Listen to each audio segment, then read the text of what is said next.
سمرقند سے طویل سفر طے کر کے آنے والا قاصد سلطنت اسلامیہ کے حکمران عمر بن عبدالعزیز سے ملنا چاہتا تھا۔ اس کے پاس ایک خط تھا جس میں غیر مسلم پادری نے مسلمان سپہ سالار قتیبہ بن مسلم کی شکایت کی تھی۔ پادری نے لکھا، ہم نے سنا تھا کہ مسلمان جنگ اور حملے سے پہلے قبول اسلام کی دعوت دیتے ہیں۔ اگر دعوت قبول نہ کی جائے تو جزیہ دینے کا مطالبہ کرتے ہیں، اور اگر کوئی ان دونوں شرائط کو قبول کرنے سے انکار کرے تو جنگ کے لیے تیار ہو جاتے ہیں۔ مگر ہمارے ساتھ ایسا نہیں کیا گیا اور ہم پر راتوں رات اچانک حملہ کر کے ہمیں مفتو کر لیا گیا ہے۔ یہ خط سمرقند کے سب سے بڑے پادری نے سلطنت اسلامیہ کے فرما روا عمر بن عبدالعزیز کے نام لکھا تھا۔ دمشق کے لوگوں سے شہنشاہ وقت کے قیامگاہ کا معلوم کرتے کرتے وہ قاصد ایک ایسے گھر جا پہنچا کہ جو انتہائی معمولی اور خستہ حالت میں تھا۔ ایک شخص دیوار سے لگی سیڑھی پر چڑھ کر چھت کی لپائی کر رہا تھا اور نیچے کھڑی ایک عورت گارا اٹھا کر اسے دے رہی تھی۔ جس راستے سے آیا تھا واپس اسی راستے سے ان لوگوں کے پاس جا پہنچا جنہوں نے اسے راستہ بتایا تھا۔ اس نے لوگوں سے کہا، میں نے تم سے اسلامی سلطنت کے بادشاہ کا پتہ پوچھا تھا، نہ کہ اس مفلوک الحال شخص کا جس کے گھر کی چھت بھی ٹوٹی ہوئی ہے۔ لوگوں نے کہا، ہم نے تجھے پتہ ٹھیک ہی بتایا تھا، وہی حاکم وقت عمر بن عبدالعزیز کا گھر ہے۔ قاصد پر مایوسی چھا گئی اور بے دلی سے دوبارہ اسی گھر پر جا کر دستک دی۔ جو شخص کچھ دیر پہلے تک لپائی کر رہا تھا وہی اندر سے نمودار ہوا۔ قاصد نے اپنا تعارف کرایا اور خط عمر بن عبدالعزیز کو دے دیا۔ عمر بن عبدالعزیز نے خط پڑھ کر اسی خط کی پشت پر لکھا، عمر بن عبدالعزیز کی طرف سے سمرقند میں تعینات اپنے عامل کے نام ایک قاضی کا تقرر کرو جو پادری کی شکایت سنے۔ مہر لگا کر خط واپس قاصد کو دے دیا۔ سمرقند لوٹ کر قاضی نے خط کا جواب اور ملاقات کا احوال جب پادری کو سنایا تو پادری پر بھی مایوسی چھا گئی۔ اس نے سوچا، کیا یہ وہ خط ہے جو مسلمانوں کے اس عظیم لشکر کو ہمارے شہر سے نکالے گا؟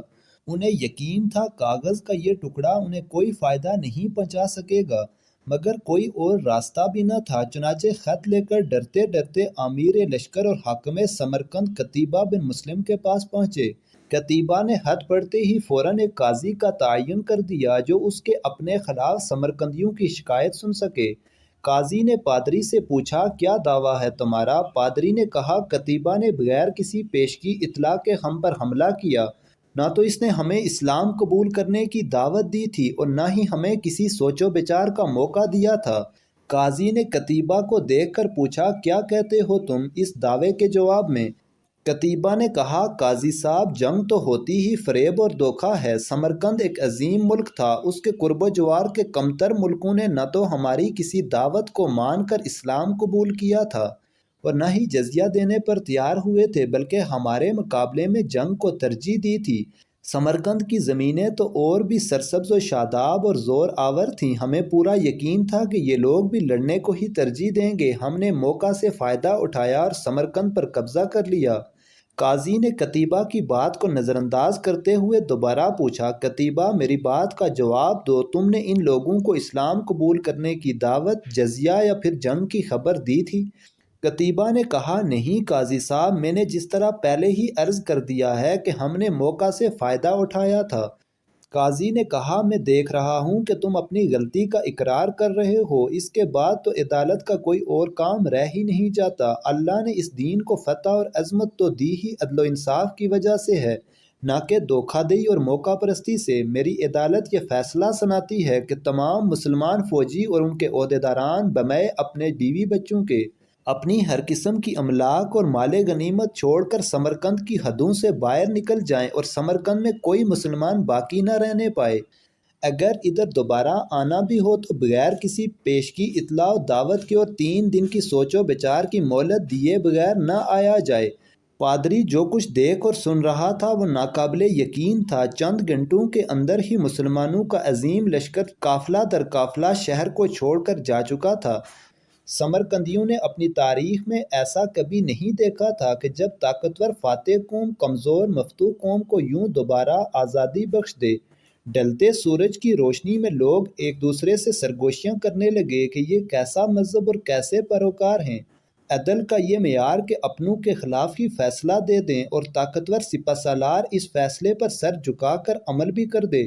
تاریخ گواہ ہے کہ تھوڑی ہی دیر میں پادری کی قیادت میں تمام شہر کے لوگ گھروں سے نکل کر لشکر کے پیچھے سرحدوں کی طرف دوڑے اور لا الہ الا اللہ محمد رسول اللہ کا اقرار کرتے ہوئے ان کو واپس لے آئے کہ یہ آپ کی سلطنت ہے اور ہم آپ کی رعایا بن کر رہنا اپنے لیے فخر سمجھیں گے۔